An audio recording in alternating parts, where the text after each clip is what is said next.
بسم اللہ الرحمن الرحیم۔ السلام علیکم ورحمۃ اللہ وبرکاتہ۔ حضرت داؤد علیہ السلام کو اللہ تبارک و تعالی نے کس طرح بادشاہیت سے نوازا، آئیے اس بارے میں ہم اپنے ناظرین کو بتاتے ہیں۔ جب بنی اسرائیل کے بادشاہ بنے تو آپ نے بنی اسرائیل کو جہاد کے لیے تیار کیا اور ایک کافر بادشاہ جالوت سے جنگ کرنے کے لیے اپنی فوج کو لے کر میدان جنگ میں نکلے۔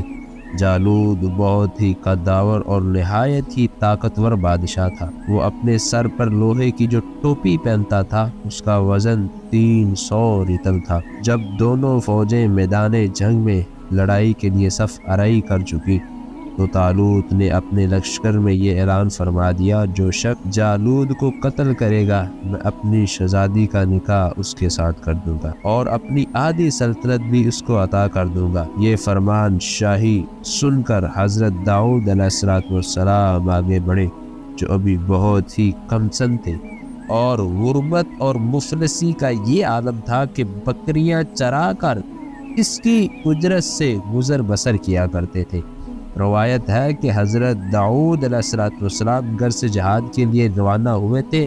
رستے میں ایک پتھر یہ بولا کہ اے داؤد مجھے اٹھا لیجئے کیونکہ میں حضرت موسیٰ علیہ السلام کا پتھر ہوں۔ پھر دوسرے پتھر نے آپ کو پکارا کہ اے داؤد مجھے اٹھا لیجئے کیونکہ میں حضرت ہارون علیہ السلام کا پتھر ہوں۔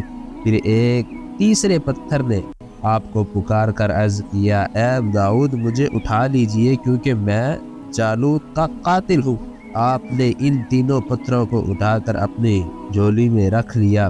جب جنگ شروع ہوئی تو حضرت داؤد علیہ السلام اپنے گوپن سے نکال کر صفوں سے آگے بڑھے اور جالوت پر آپ کی نظر پڑی تو آپ نے ان تینوں پتھروں کو اپنی گوبن میں رکھ کر بسم اللہ شریف پڑھ کر گوپن سے تینوں پتھروں کو جالوت کے اوپر پھینکا۔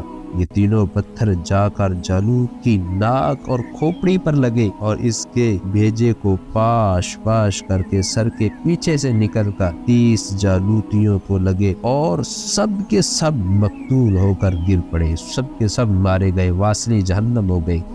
پھر حضرت داؤد علیہ السلام نے جالوت کی لاش کو گھسیٹتے ہوئے لا کر اپنے بادشاہ طالوت کے قدموں میں ڈال دیا۔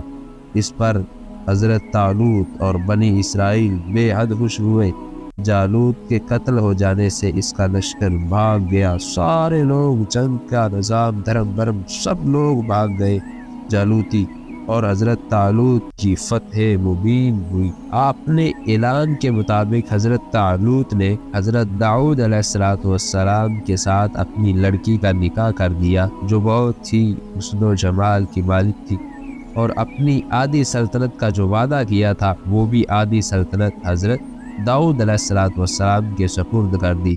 پھر پورے 40 برس کے بعد حضرت طالوت بادشاہ کا انتقال ہو گیا تو حضرت داؤد علیہ السلام پوری سلطنت کے بادشاہ بن گئے۔ اس ٹائم کے جو نبی تھے ان کی وفات ہو گئی۔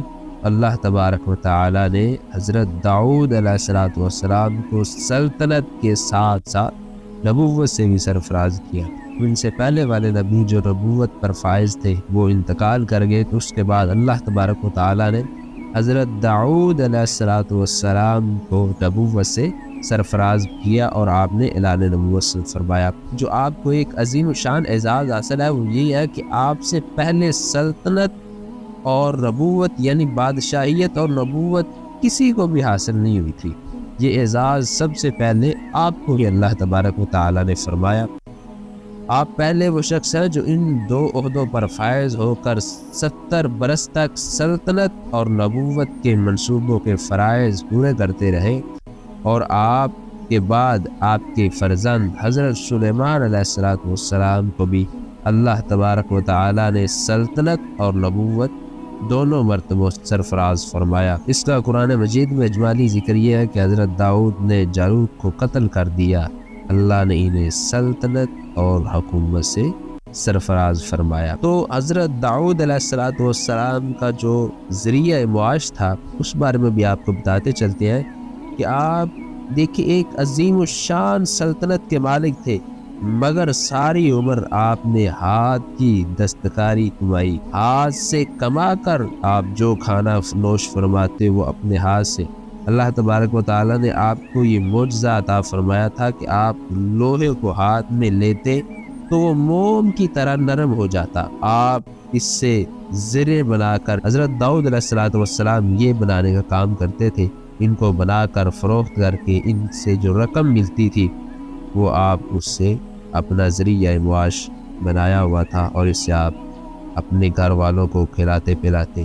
اور اللہ تبارک و تعالیٰ نے یہاں پہ ایک بات بہت عظیم ہے کہ اتنا کچھ سلطنت کا بادشاہ ہونے کے باوجود جو کھایا جو پہنا وہ اپنے ہاتھ کی کمائی سے ہی کھایا، اور اسی سے وہ اپنے نظام کو چلاتے تھے۔ اور امید ہے کہ آپ کو ہماری ویڈیو پسند آئی ہوگی۔